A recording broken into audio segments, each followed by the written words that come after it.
turned out to be a stallion. He got mean. And the kids had voted him down to Grandpa's there, and Grandpa would put him in the chicken lot there to eat down the grass and the weeds in the chicken lot. And he got mean, and he one day Dad went out there to feed the chickens and get the eggs, and old Prince reached over the fence and bit him on the arm. And Dad, he about knocked him in the head. And after that, why, he got a little ornery, so we had to have him work done. But after we had him, vet come out and give him a shot and worked on him, and after that he tamed back down, was all right. But, yeah, that was when we was down there, and well, he lived until sometime in the 70s. After we was up here, he passed away. He was a pretty good pony. He was worth $50. And don't tell your daddy was. When did you build this house? We didn't build this one. This was already here. Okay. We modeled it in '84. Put the big window in and put the other windows in. So when did you moved over here? Moved over here in '65, and we built the back two rooms done in '70, and then we remodeled this here in '84. Grandma always wanted a big window where she could look out and watch it snow. And so there's just a little window on that side, and there wasn't no door there. The only door was the front door and the back door. And we put the side door in and that big window. Why'd you move from the old home place to here? Up here, so we could raise hogs. Had the creek for water, and the ideal place to raise hogs. Did you buy all this land instead? Yeah, we bought this from Aunt Evelyn Harder after her husband, Uncle George, passed away, and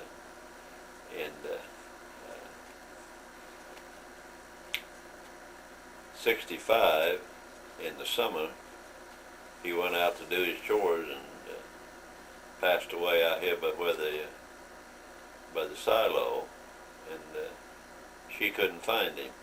He had a stroke and fell off there, and she couldn't find him, and the neighbors come in and found him.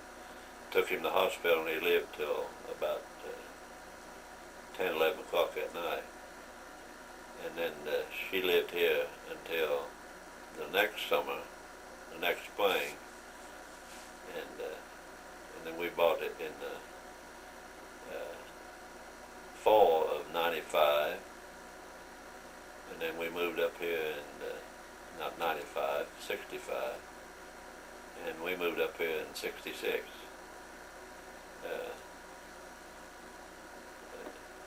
Grandma Hazel and Jeannie redone all the woodwork and cleaned it all up, and we moved up here in January of '66. When did the Christmas lights start? How did that all get started? We had a few when we was down there. Had a door deal and Santa Claus and the reindeer. So that would have been probably '64 when we started that down there, and then after we moved up here, well, we just kept adding every year until, so I expect besides the Santa Claus and things, we probably started about adding on to the different things probably in '68, and we done it for 18 years. Finally got up to Bill's house, and we probably crossed the creek down there with it, and started up the hill probably in probably '74 or '75, and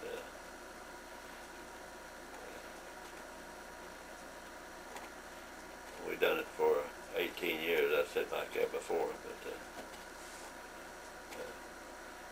had a lot of good times. We was on TV a few times, besides setting up on that one, but I mean on the big channel, you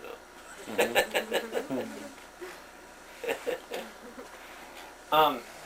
What's We got a tape of the whole thing, and sometime you guys ought to copy that, and that way you all could have a copy of the Christmas deal. what's a good time you had to discipline the boys? Something they did that you really got them for? Oh, Do you ever catch them, I don't know, sneaking a smoke behind the barn, or? They plugged watermelons and done things like that, you know. Then they blamed Grandpa for that. Down there we had a watermelon patch out north of the house. Had a big one there I was going to save for seed. And I was working away. And I come home and was looking at the melons, and that one was plugged. Of course it's spoiled after it's plugged, you know. And I blamed them for it, and they blamed my dad for it. Of course I wouldn't put it past either one of them, you know. So what do you do when you plug them? You see if it's ripe or not, you know. Cut a triangle out of it, see if it's ripe. And of course, just in a few days, it'll spoil. The bugs will get in it, spoil. So we didn't get to save no seed out of that one. I always blamed them for it, and Bill said it was Dad that done it. And it might have been, but I always blamed Bill and Donnie for it. I'm going to get into a few of your favorites then. What's your favorite food? Fried chicken. Favorite type of drink? It used to be a Coca-Cola, but I can't drink him no more. We, an iced tea. Used to like lemonade, and I can't drink it no more. Your favorite band? Band. Oh, what was his name? He played, I got to see him in person when I was in the hospital up at Battle Creek, Michigan. Percy Jones, does that sound right? Huh? Could be. Yeah, we seen him, and well, he come at the hospital and performed for him. Of course, that was in 47. Favorite hymn? Him. What do you think it is? Huh? Victory in Jesus. There you go. Favorite president? President. Well, Roosevelt done more for the. That was when I was a kid, but since I've been an adult, why, probably Kennedy. Favorite TV show? Gunsmoke, of course. Roy Rogers. He's better than Gene Hartley. I watched Gene a lot, but Roy's the best. Hopalong Cassidy, I got him the other day. He was good. Favorite fictional character then? Huh? Favorite fictional character? Fictional. Well, Donald Duck, I suppose. Favorite season? Season. Spring and fall's awful nice. Spring, I would say. Favorite holiday? Oh, they're bound to be Christmas.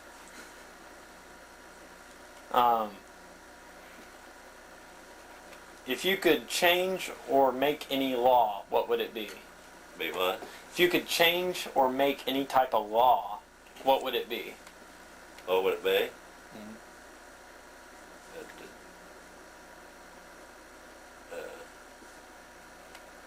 It'd be you had to go to church every Sunday. If you didn't, then after six weeks you got put in the calaboose. That wouldn't be too rough, would it? The greatest invention during your lifetime. Well, they had it before my time, but we didn't get, like I told you earlier, we didn't get electricity until 37.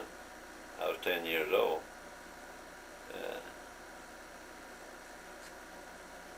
I don't know, there's been a lot of them. A few of your favorites then. Huh? A few of your favorites. Oh my.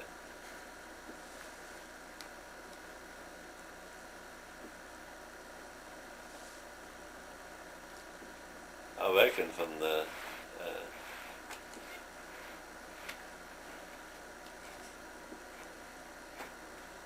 plowing with the horses to plowing with the cracked 6 and 8 bottom plow, I plowed with a team of horses, a walking plow like out there, 2 acres one day. I started at daylight and got dark. It got done at dark.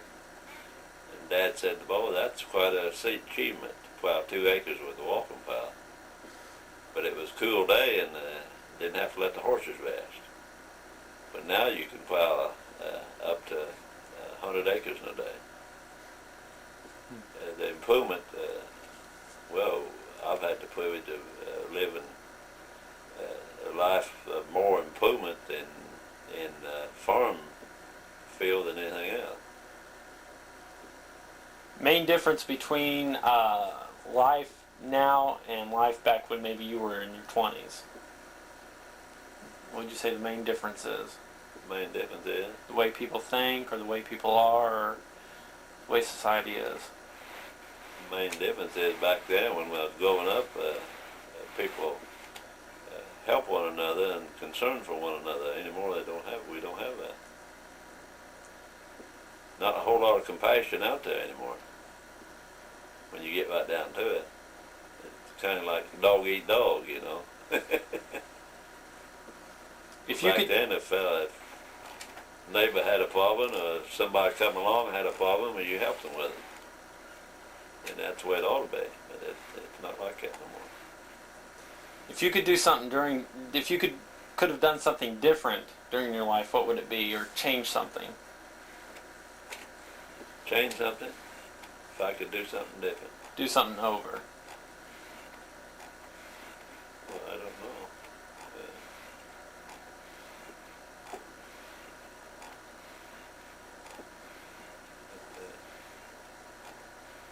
Like I asked the guy the other day if he had life to live over, he'd do it any different. He said, "No, I don't think so. I'd just do more of it," and that's probably the way I look at it. And I'd probably do the same thing, but I'd do a little more, have a little more love, and take time to do some things instead of just work. I missed out on a lot of things. And, I hope you young people don't do that. Enjoying your families and your mate and your kids, because you never get all the work done. You never make all the money you need, so you always got that concern, but don't let it override your enjoyment of life. That enjoy each other and your mate, and you enjoy your kids and your grandkids and your nieces and nephews, and give a little more love as you go along. If you could meet any famous person, who would that be? Well, I met Roy Rogers, and that was awful good. I didn't tell you about that deal. Jeannie met him first, her and Cindy. And the next time that I was with her when she went back out there, we met him and talked to him. He was just a farm boy. Go his old model lay pickup to Hollywood and made a name for himself. That was quite a privilege. And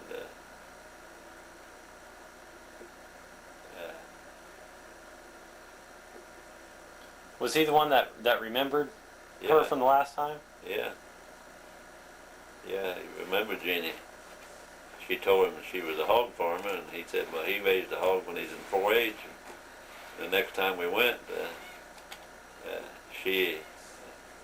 we met him, and he said, oh yeah, I said, you're the hog lady that was here last year. I bet 2 years ago, I guess it was. And I met some of the folks that played on Gunsmoke when we was coming back from the Holy Land. They rode from Chicago to Peoria with her. Sam, the bartender, and who was the other guy? Can't recall that offhand, but that was, we was on the plane, and they was come in and sat down up there, and I said to Jeannie, I said, where we seen that guy before? And she looked up there. She said, well, that's the fellow who plays on Gunsmoke. That's the bartender. And so before we got away from him after we landed, we shook hands with him. But I can't remember who the other guy was with him. He played on the, oh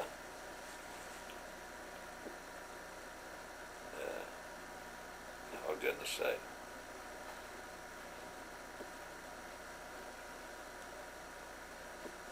Not Festus, but the other one. Anyway, I can't think of it right now. But anyway, for now, I'd like to shake George Bush's hand. He started out as a Democrat. I won't put that in, but he ended up a Republican. I voted for him anyway. Dad probably wouldn't have, but I did. Was he a Democrat? Oh yeah. Spell that with a capital D too. Yeah. If you could have done any other profession, what would it have been? Astronaut, cowboy, president? Anything.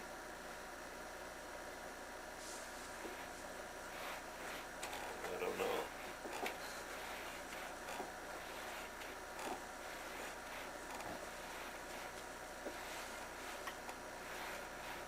I guess been a basketball star, I suppose. As good as I am. Be sure to tell Amy that one.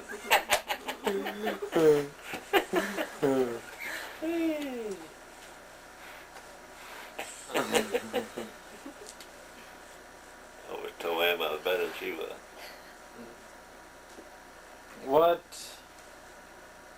is there anything that you're afraid of? Well, now, years ago, there wasn't anything I could think of. But now I am scared of different things. Afraid that happen, you know. I mean, that's, I guess, the process of getting over.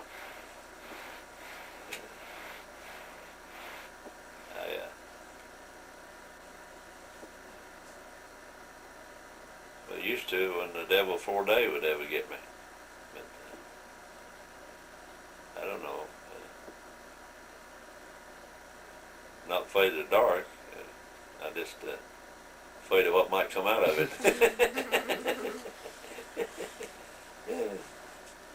What would you consider the happiest day of your life? Happiest day of my life.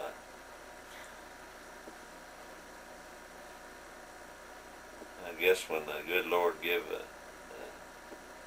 me my kids, I guess.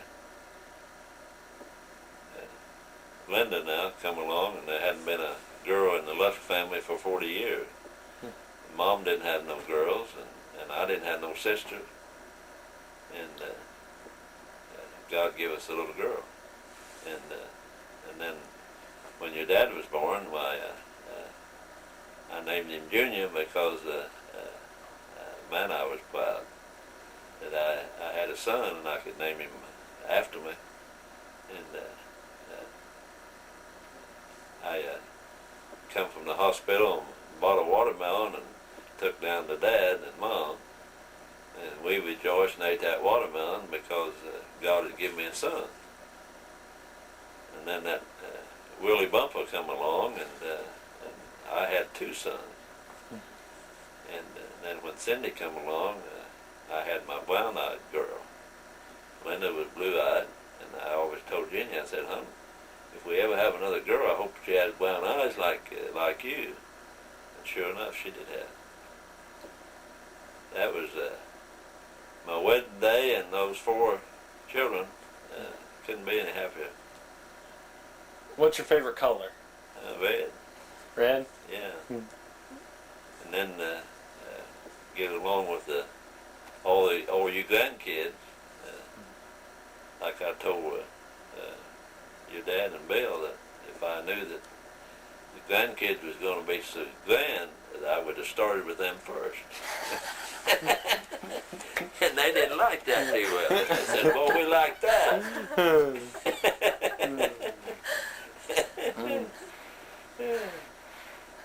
And the great-grands is even grander. I just don't understand it. It's really great. You're all special. Yeah, well, you say you're all different, but you're all special. You got a special something about you that has blessed me. And I'm just still open for all the blessings. Mm-hmm. What, in closing, kind of finishing up, what would you say to the next generation? Do what now? What would you say to the next generation? Summarizing everything, with all of your experience, what would you say? Well, I'd start with the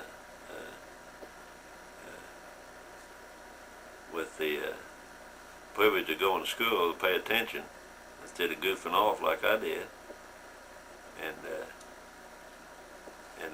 remember who you are, and remember from where you come, and prepare for where you're going, because life is short,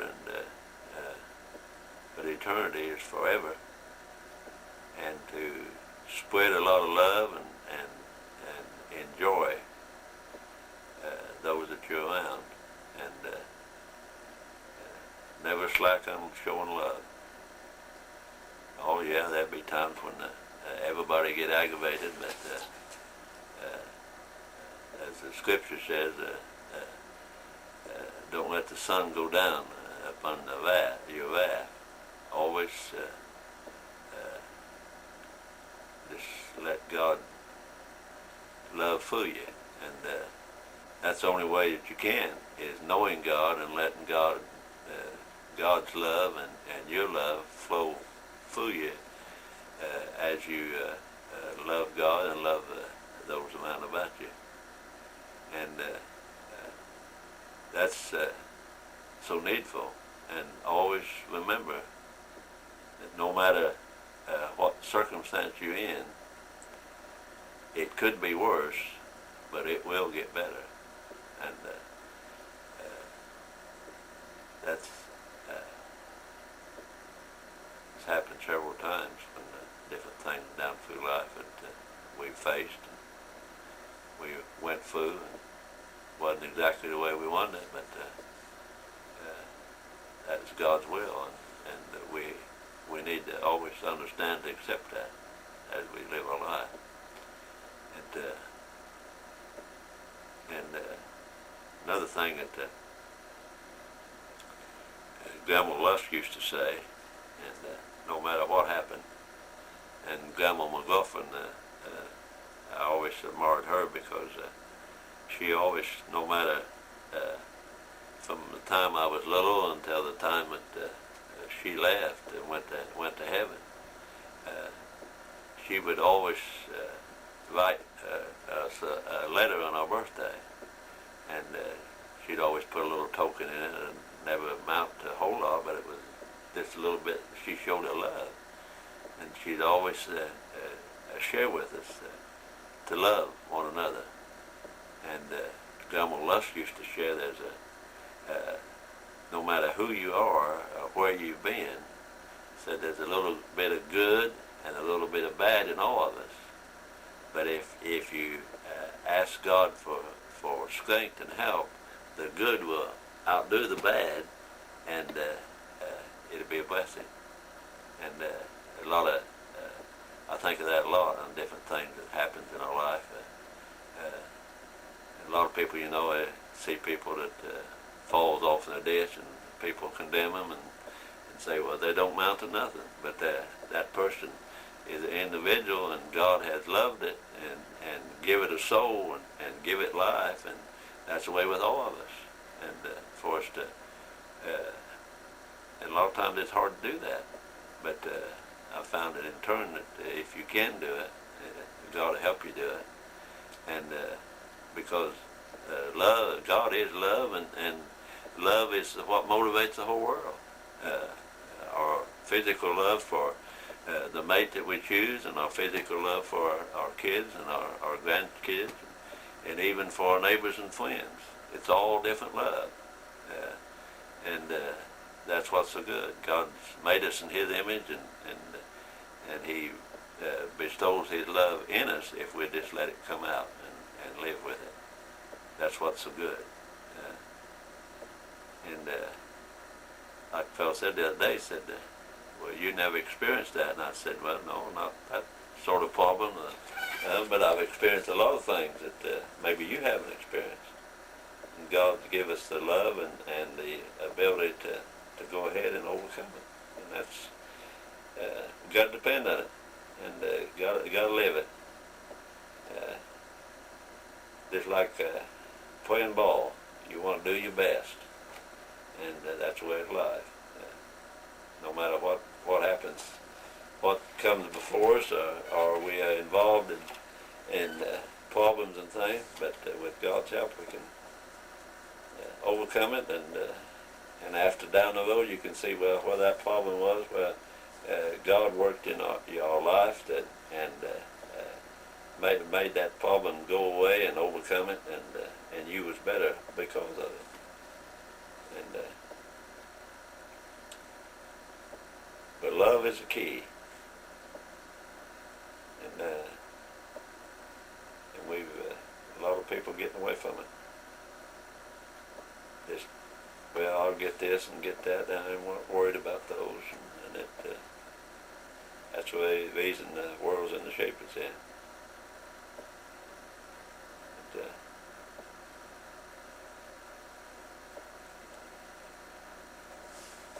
okay. Okay. Well, that's good. Huh? Got a good amount on here. Got a lot to take to court now. Yeah.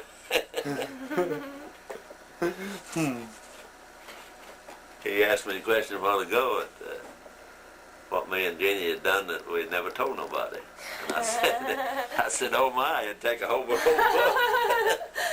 about the different things like that. Yeah. A lot of things. And a lot of things we done, we told everybody about too. And sometimes we had not done that. I remember her saying a lot of times, I'm going to tell so-and-so about this. I said, don't you dare. I said, if you do, I'll tell so-and-so about this. Yeah. Yeah, I couldn't have had a better sweetheart. Couldn't have had a better family. Well, we try. Each one of you is special, and that is great.